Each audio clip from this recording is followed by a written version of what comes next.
감사하신 하나님 아버지, 지난밤도 주의 은혜 아래 편히 쉬게 해주시고 오늘도 주님 앞에 기도함으로 또 말씀 묵상으로 하루를 시작하게 하심을 감사합니다. 오늘도 주의 말씀과 성령의 감동하심으로 저희 가운데 충만케 하여 주시고 오늘도 우리의 정체성을 바르게 깨닫고 하나님의 사람으로 살아가기에 부족함 없도록 지혜와 능력을 더하여 주시옵소서.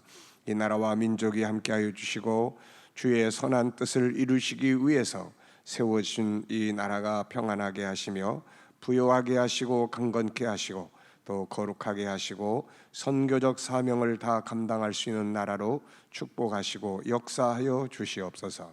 감사하며 예수님의 이름으로 기도하옵나이다. 아멘. 할렐루야.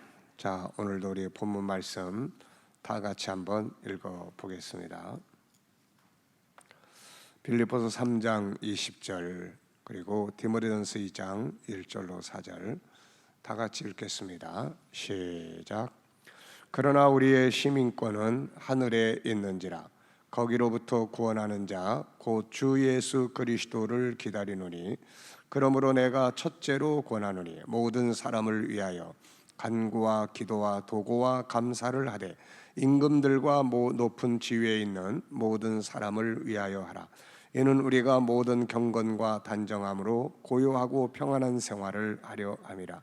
이것이 우리 구주 하나님 앞에 선하고 받으실 만한 것이니 하나님은 모든 사람이 구원을 받으며 진리를 아는 데 이르기를 원하시느니라. 아멘. 이 내용은 우리의 소속을 말씀한다 이랬죠. 우리의 소속은 위로는 하늘에 속한 천국 백성, 아래로는 우리가 살고 있는 이 땅 대한민국의 백성. 우리의 소속이 무엇인지를 바로 아는 것이 정체성이다 이렇게 말씀드렸어요. 그래서 우리가 천국인으로서 이 땅에 살면서 이 나라를 위해서 할 일이 뭐냐? 우선 바울 사도는 첫째로 권하노니 모든 사람을 위해 귀하되 기도하되 임금들과 높은 지위에 있는 모든 사람을 위해서 하라. 그 이유는 그들이 통치를 잘함으로써 우리가 평안한 생활을 하고 그 평안한 생활의 목적은 바로 하나님의 선하신 뜻 모든 사람이 구원을 받고 진리를 아는 데 이르기를 원하신다. 그래서 세계 선교와 하나님의 구원의 역사를 이룰 수 있는 나라가 될 수 있도록 하기 위해서 기도해야 된다 이렇게 말씀하고 있습니다. 자, 우리가 이 말씀을 중심으로 해서 이번 주간에는 우리가 정체성에 대해서 살펴보고 있습니다.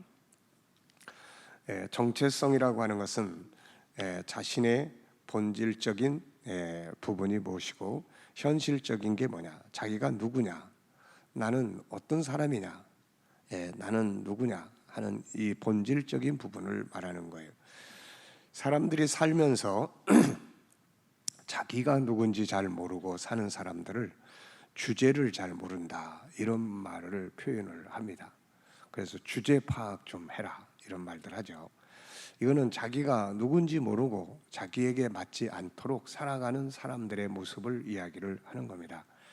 자, 그래서 우리가 이 정체성이라는 것은 내가 누군지 또 내가 뭐 하는 사람인지 이런 거를 정확하게 아는 사람을 이야기를 합니다. 그래서 이 정체성에는 두 가지의 정체성이 있어요. 하나는 본질적인 정체성이 있습니다. 본질적으로 나는 누구냐. 또 하나는 현실적인 정체성이 있어요. 내가 살아가는 삶의 현장에서 내가 누구냐, 가정에서 내 위치는 뭐고 또 직장에서 내 위치는 뭐고 교회 안에서 내 위치와 역할은 뭐고 이런 걸 이제 이야기하는 거예요. 자, 그래서 이 정체성의 모델이 되신 분이 바로 예수 그리스도였다. 그래서 그분은 자신이 어디서 왔고 어디로 가는지, 무엇 때문에 세상에 왔는지, 자기가 어떠한 신분이 가진 본체인지, 또 자기가 해야 될 일이 무엇인지 이런 거를 정확하게 알고 주변 환경이나 또 상황, 어떤 사람들의 배신, 핍박 혹은 영웅시하려고 할 때 흔들림 없이 자기 길을 묵묵히 가신 거죠. 이게 바로 정체성을 바로 아는 사람들의 삶의 모습이에요. 정체성이 약한 사람들은 환경에 쉽게 흔들리고, 그리고 인간 관계에 의해서 쉽게 흔들리고, 또 감정이라든지 상황에 의해서 쉽게 움직이게 됩니다. 영향을 많이 받죠. 그런데 정체성이 분명한 사람들은 누가 자기를 한없이 높여주고 잘 된다 하더라도 별로 신경 없이 자기 길을 가고, 어렵고 힘든 일이 부딪혀도 상관없이 자기 길을 갑니다. 형식이나 외식이나 이런 것들보다는 자존심이나 이런 것보다는 자기의 할 일이 뭔가를 알고 그 일을 묵묵하게 가는 거죠. 그래서 정체성은 세상을 이기는 힘이 되는 거예요. 어제는 우리가 이제 성경에서 정체성을 바로 알고 그것을 가지고 살았던 사람들의 이야기를 우리가 함께 나눴습니다. 아브라함, 요셉, 또 다니엘, 그리고 에스더, 바울 사도, 이런 사람들을 통해서 그들은 자기의 본질적 정체성을 알고 현실적으로 자기들의 해야 될 역할을 제대로 알고 그 길을 걸어갔던 사람들이고, 반면에 정체성을 중간에 가다가 잃어버리고 헤매고 방황하다가 끝에 가서 망한 이런 사람들도 또 우리가 살펴봤습니다. 자, 이제 오늘과 내일은 우리의 정체성이 뭐냐, 이 부분에 대해서 좀 살펴보려고 합니다. 우리의 정체성은 두 가지가 있죠. 하나는 본질적인 정체성이 있고, 또 하나는 현실적인 정체성이 있습니다. 이 정체성 속에는 자기가 누구인지를 알게 해주는 것이 있고, 또 하나는 할 수 있는 어떤 해야 될 역할이 뭔지를 알게 해주는 사명적인 부분이 있어요. 그리고 그 일을 감당할 수 있는 능력적인 부분이 있습니다. 그래서 이 정체성은 사실 큰 능력이에요. 그래서 우리가 이 정체성을 안다는 것은 내가 그래도 세상을 이길 수 있는 사람이구나, 이런 것들을 바르게 깨닫게 된다는 이야기죠. 자, 본질적인 정체성에 대해서 오늘 아침 시간 우리가 좀 살펴보겠습니다. 세상에 태어난 모든 인간은 하나님이 본래 주신, 하나님이 주신 자기 정체성이라는 게 있습니다. 이 정체성은 우리가 만드는 게 아니고 창조주가 주신 거예요. 너는 이렇게 만들어졌고, 너는 이렇게 살아야 하고, 너는 이렇게 이제 가야 한다 하는, 이것이 이제 창조주가 우리에게 주신 정체성이에요.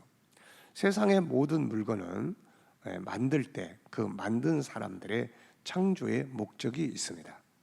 자동차, 전자 제품, 세상의 모든 것 다 그 속에, 책을 봐도 그 책 속에는 저자의 정체성이 들어 있어요. 그래서 그 책을 읽다 보면은 이 책을 쓴 사람은 이런 사람이구나, 이런 걸 우리가 알 수가 있게 되는 거예요. 왜냐하면 그 정체성이 그 책 속에 나타나기 때문에 그런 겁니다.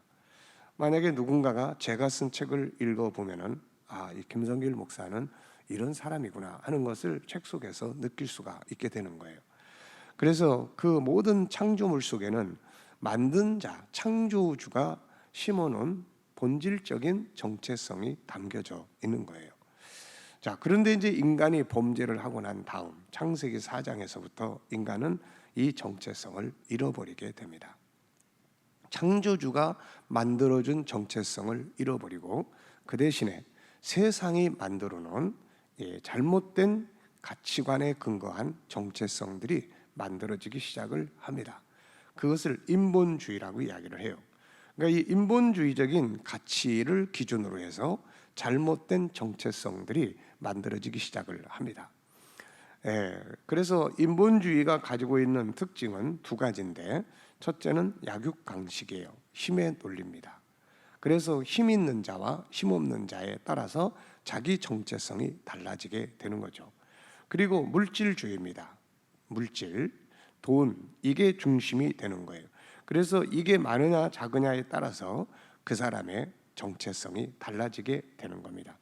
어떤 사람은 왕이 돼, 똑같은 사람인데 어떤 사람은 종이 되고, 어떤 사람은 주인이 되고, 어떤 사람은 하인이 되고, 이게 다 어디에서 나오는 거냐면은 약육강식과 물질주의에 의해서 만들어지는 정체성이에요.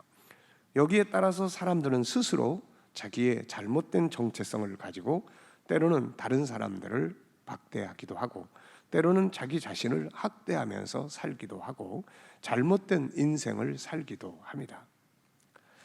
제가 조리원에 가서 엄마들을 교육하면서 이 아이들 아기 때 정체성이 제일 중요하다, 이거를 많이 강조를 합니다. 사람은 자기 내면에 어떤 정체성이 만들어져 있느냐에 따라서 그렇게 살게 돼 있어요. 자기 내면에 자신의 정체성을 형편없는 사람이다, 나 자신은 형편없는 사람이다 라는 정체성이 만들어지면은 그 사람은 형편없는 인생을 살기 시작을 하는 거예요.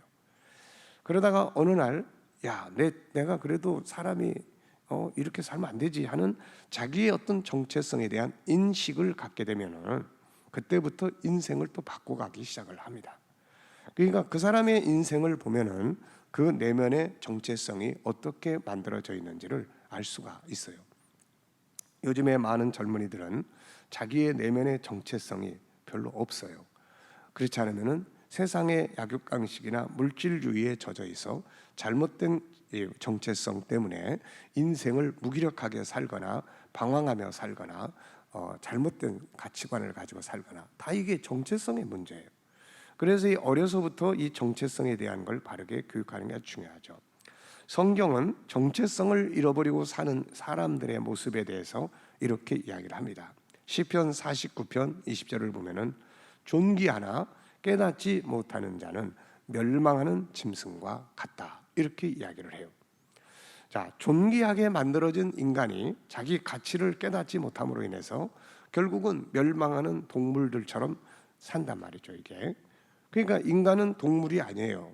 이 동물은 약육강식과 물질주의, 약육강식과 눈에 보이는 탐욕주의, 이런 것들의 아주 대표적인 존재들이죠. 근데 이 인간이 동물처럼 살아요. 애들이 학교에서 약육강식, 물질주의에 철저한 지배를 받으면서 그 속에서 강한 놈이 만들어지고 약한 놈이 만들어지고 또 그 속에서 떠받침을 받는 자들이 만들어지고, 다시 말하면 그 안에서 왕이 되는 아이도 있고 또 그 안에서 종이 되는 아이도 있게 되고, 이게 다 이렇게 되는 거예요. 그래서 어떤 사람이 전에 신문에 그런 논설을 썼어요. 그 뭐라 썼냐면은 요즘에 우리 아이들의 학교가 점점 갈수록 동물원이 돼가고 있다, 이렇게 이야기를 하고 있는 거예요. 동물원이 돼가고 있다. 인간성이 상실되고 동물들처럼 양육되고 있다 하는 거예요. 그 안에서 서로 싸우고 분쟁하고 싸우는 방법을 가르치고 또 그 안에서 이런 부분들을 가르치면서 서로 편을 가르고, 이게 완전히 이게 동물의 세계와 같다는 거죠. 자, 이런 인간들에게 하나님께서는 이제 이 인간의 본래의 정체성을 계시하시기 시작을 합니다.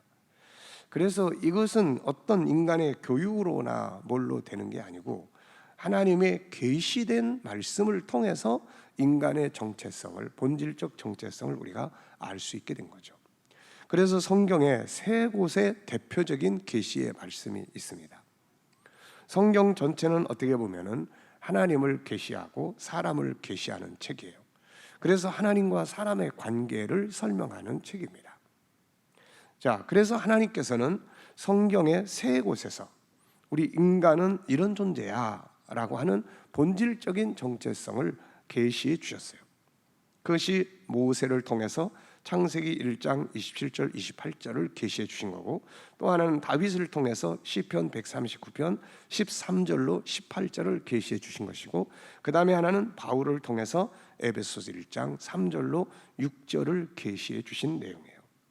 이 세 곳은 우리 인간의 본질적 정체성이 뭔지를 알게 해주는 내용입니다. 시편 139편 13절로 18절은 다윗이 성령의 감동을 받고 하나님이 인간을 창조하는 과정에 대해서 설명을 했어요. 그래서 인간은 창세 전에 하나님의 선택과 하나님의 예정 속에, 하나님의 계획 속에 세상에 오게 된다, 이 사실을 설명을 하고 있습니다. 이것을 세상은 알고 싶어 했어요. 사람은 태어나기 전에 어떤 존재로 있었느냐, 이것을 연구한 곳이 바로 불교 철학이에요. 그래서 불교 철학에서 가장 많이 이 묵상하는 주제가 뭐냐면은 이 먹고라는 주제입니다. 이것이 무엇인가라는 주제예요. 그래서 이 주제의 의미는 사람이 어머니의 태 안에 있기 전에는 어떤 존재로 있었느냐 하는 것을 깨닫기 위한 주제입니다. 이게. 그래서 이 주제를 가지고 그들은 계속 이 먹고를 묵상을 하면서 인간의 본질적 존재의 근본적인 것을 찾아보려고 하는 거예요. 그래서 석가는 이 일에 대해서 깨달은 것이 인간은 돌고 도는 윤회하는 것이고, 이 윤회하는 것을 아예 벗어나 버리는 것이 해탈하는 것이다 라고 이야기를 해놓은 겁니다. 자, 그러나 이것은 올바른 것이 아니죠. 왜냐하면 인간의 본질적 정체성은 인간이 깨달아서 스스로 생각해서 알 수 있는 영역이 아니에요. 자동차를 갖다 놓고 인간이 아무리 생각을 한다 한들 자동차의 내부나 모든 것을 알 수는 없는 거예요. 그래서 자동차를 사면 그 안에 가이드북을 만들어서 자동차를 만든 사람들이 그 자동차의 성능과 기능과 사용할 때의 주의점들을 다 설명을 해요. 그런데 성경은 바로 이목고의 답을 기록을 했어요. 다윗은 시편 139편 13절로 18절에서 하나님은 사람을 신기하고 오묘한 존재로 만드셨고 어머니의 태 안에 잉태하게 하셨고, 그런데 어머니의 태 안에 잉태되기 전에 하나님의 생각 속에 있었다. 그리고 하나님이 선택하시고 하나님이 계획하시고 우리를 그의 책에 기록을 하셨다. 이렇게 이야기를 해놓고 있습니다. 그리고 이제 나중에 신약 성경의 바울 사도에 의해서 하나님을 선택한 이유가 뭐냐, 이거를 세 가지로 이야기를 해놓고 있어요. 에베소 1장 4절부터 11절 사이를 읽어보면은 하나님 우리를 선택한 목적이 세 가지인데, 첫째는 우리를 사랑하셨다. 두 번째는 우리를 기뻐하셨다. 세 번째는 우리가 이 땅에서 해야 될 하나님의 뜻을 가지고 왔다. 뭔가 이 땅에 와서 해야 될 역할이 있기 때문에 하나님이 세상에 우리를 선택하신 것이다. 이렇게 이야기를 합니다. 이 존재의 배경이 바로 우리의 근본적인 정체성이에요. 나는 이렇게 해서 선택되어졌고 이런 배경에서 세상에 왔구나, 이거예요. 그 다음에 이제 두 번째로 모세를 통해서 창세기 1장 27절로 28절이 우리의 아주 중요한 정체성입니다. 여기에 보면 모세는 하나님이 우리 사람을 지으실 때에 하나님의 형상대로 지으셨다, 이런 말을 써요. 그리고 다스리게 하셨다, 이렇게 써놨습니다. 이것은 우리 인간의 참으로 중요한 본질이에요. 하나님의 형상대로 만들어졌다. 이 말은 영적 존재로 만들어졌다는 말이에요. 그래서 이 영적 존재로 만들어졌기 때문에 영이신 하나님과 우리가 하나가 되어져야 한다. 그리고 또 하나는 이제 우리 안에는 하나님을 닮은 속성들이 들어있다. 이것을 하나님의 성품이다, 이것을 재능이다, 이렇게 표현을 하는 겁니다. 이걸 가지고 세상을 다스려라. 이걸 보면은 우리가 뭘 알 수 있습니까? 나는 영적 존재구나. 하나님과 하나가 되어야 되는 존재다. 또 하나는 내 속에는 세상을 다스릴 수 있는 하나님이 담아놓으신 소중한 재능들이 있구나. 세상과 나의 관계는 종로로 타는 것이 아니라 다스리는 관계구나. 이것을 알게 되는 거예요. 그리고 세 번째는 이제 사도 바울입니다. 이 사도 바울은 천국을 가서 보고 왔죠. 그래서 인간의 본질을 정확하게 알고 와서 인간의 본질을 중심으로 해서 논문처럼 써놓은 것이 바로 에베소서예요.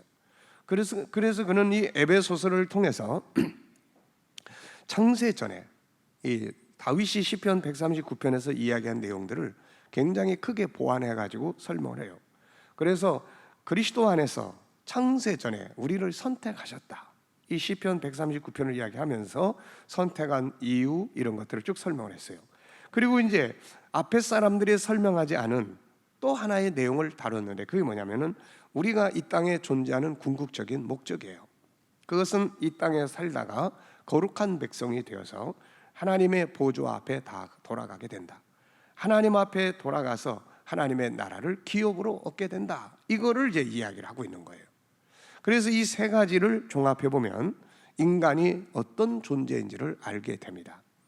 하나님의 선택을 받아서 세상에 온 존재, 그리고 하나님의 형상대로 하나님을 닮은 존재로 만들어진 그러한 사람, 그 속에는 하나님의 형상을 가지고 있고 그 안에 하나님의 놀라운 능력을 감아 가지고 있는 사람, 세상을 다스리기 위해서 온 존재, 그리고 궁극적으로는 하나님의 보좌 앞으로 다 돌아가서 하나님의 나라를 기업으로 얻을 존재.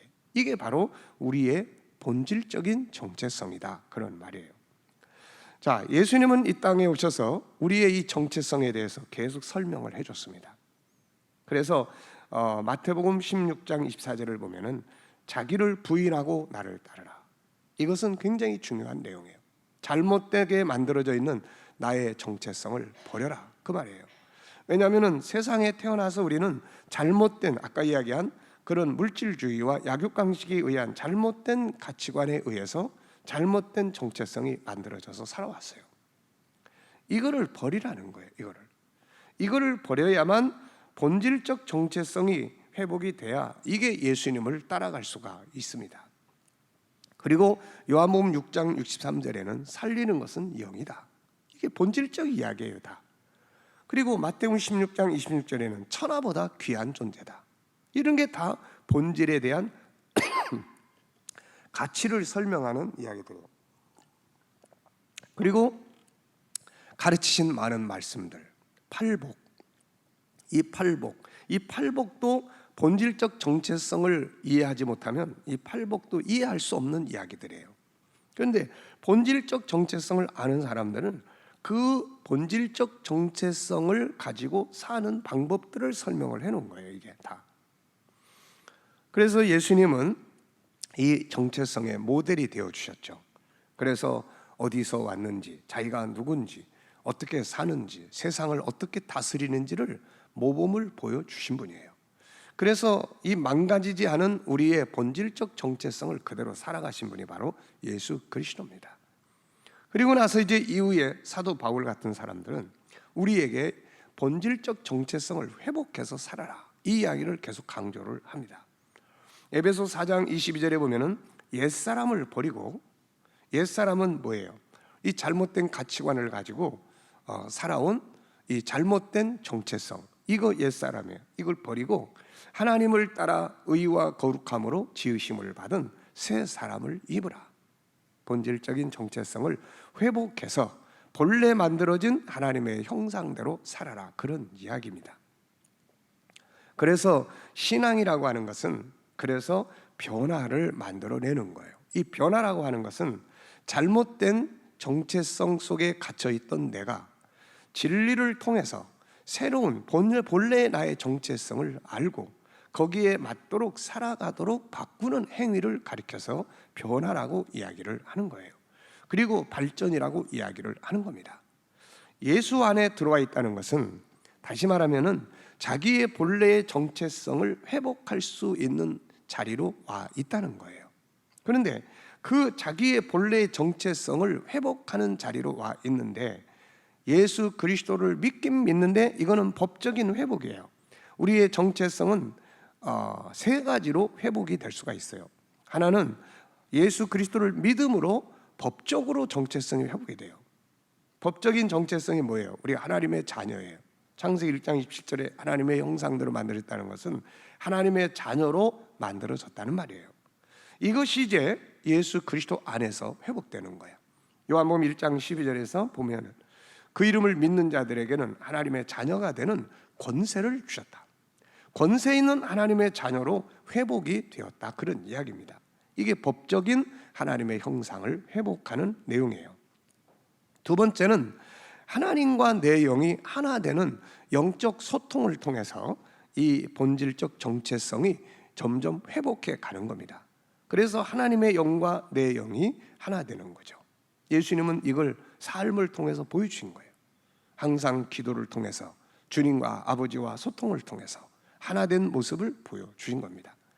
그리고 이제 세 번째는 우리의 훈련과 교육과 노력을 통해서 우리 안에 들어있는 하나님을 닮은 성품들을 우리가 회복해 가야 하는 거예요. 이 세 가지를 통해서 점점 사람은 변화돼 가는데, 어디서 어디로 변화돼 가느냐? 없는 것을 변화시키는 게 아니에요.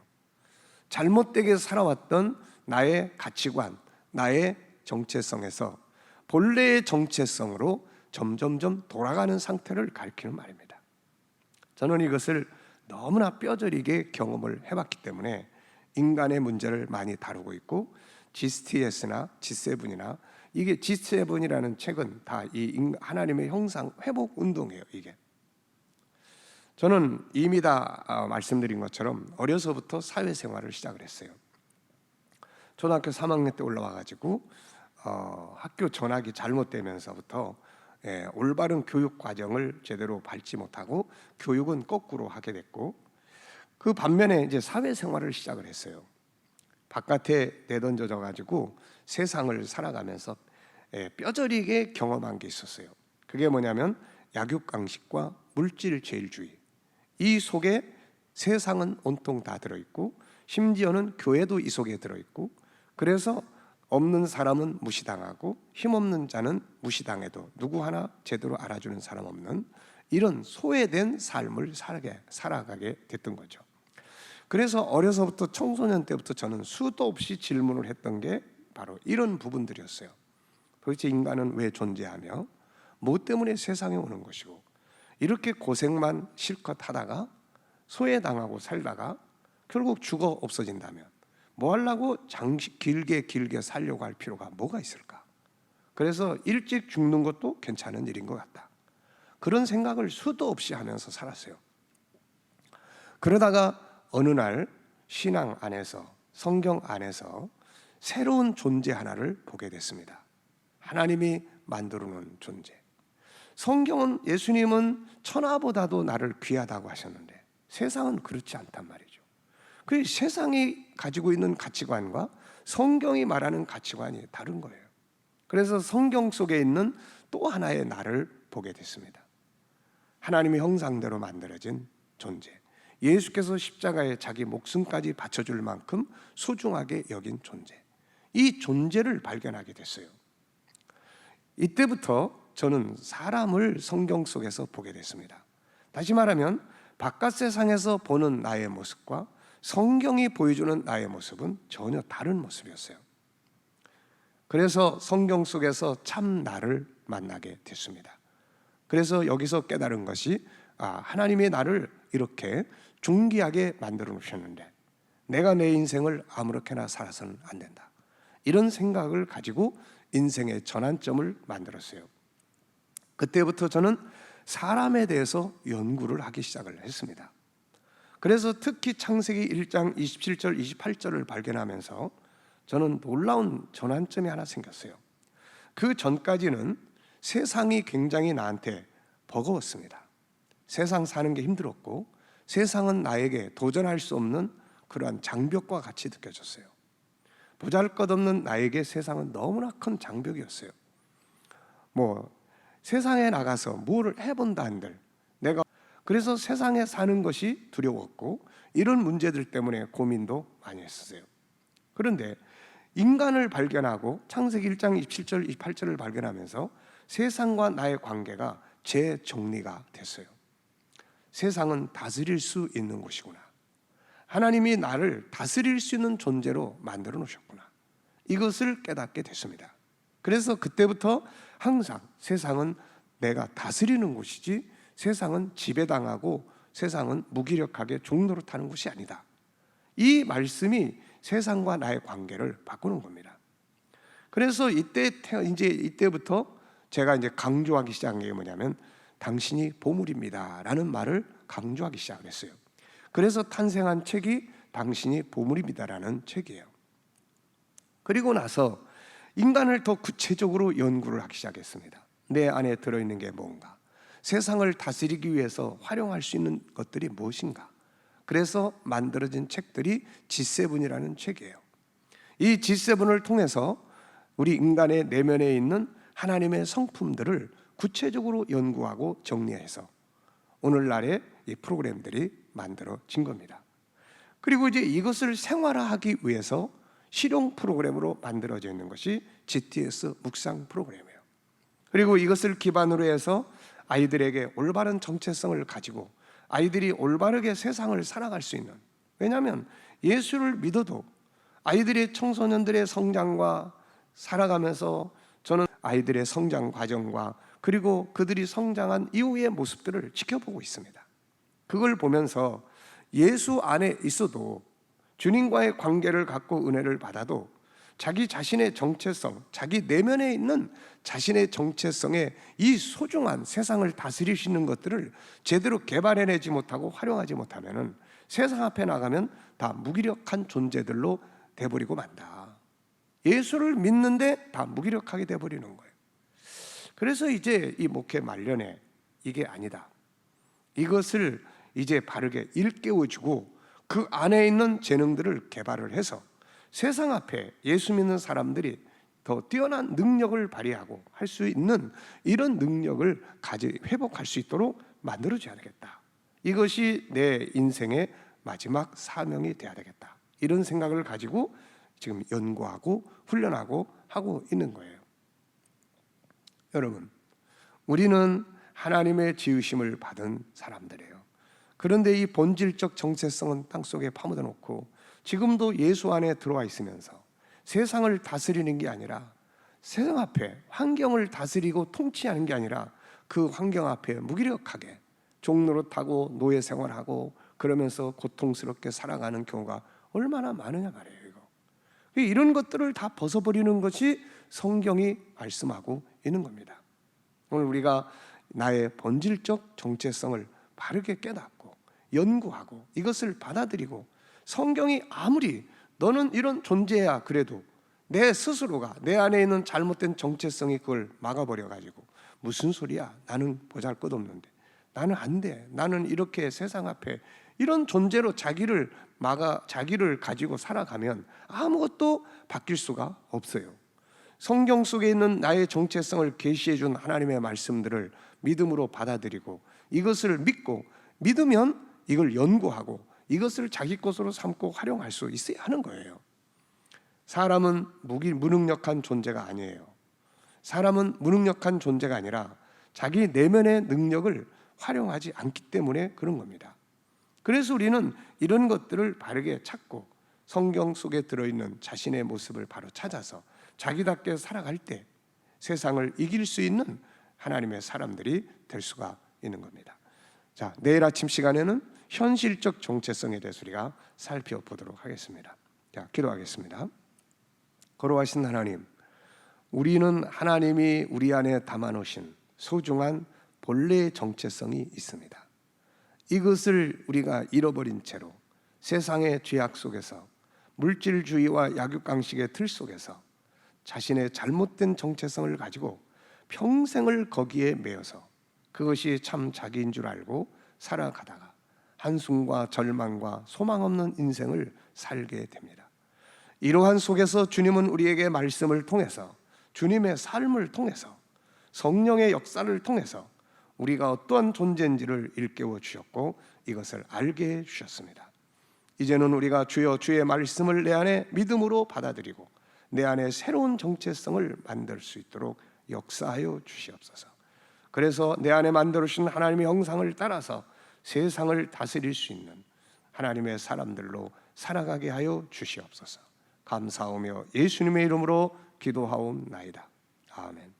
이제 우리 다 같이 찬송으로 열심히 기도하시고 자유롭게 돌아가시기 바랍니다. 다 같이 기도하겠습니다. 할렐루야. 살아계시며 역사하신 우리 하나님 아버지, 은혜를 감사합니다. 오늘로 주신 말씀들 잘 기억하고 승리하게 하여 주시고, 오늘로 주신 말씀들을 마음에 새기며 우리의 본질적인 정체성들을 잘 기억하고 이것을 회복하여 세상을 다스리는 능력의 사람들로 주여 역사하게 하여 주시옵소서. 거룩하신 아버지 하나님, 오늘도 주께서 이 나라와 민족에 함께하여 주시고 주의 은혜로 이 땅을 지켜주시며 세우셨사오니 이 나라가 더욱 발전하고 거룩한 땅, 선교의 땅이 될 수 있도록 아버지 역사하여 주시옵소서. 거룩하신 하나님 아버지, 오늘로 우리의 성도들과 자녀들의 직장과 사업장이 복되게 하여 주시고 오늘로 하나님 앞에 의의 길을 걸을 수 있도록 저희들을 인도하시고 역사하여 주시옵소서.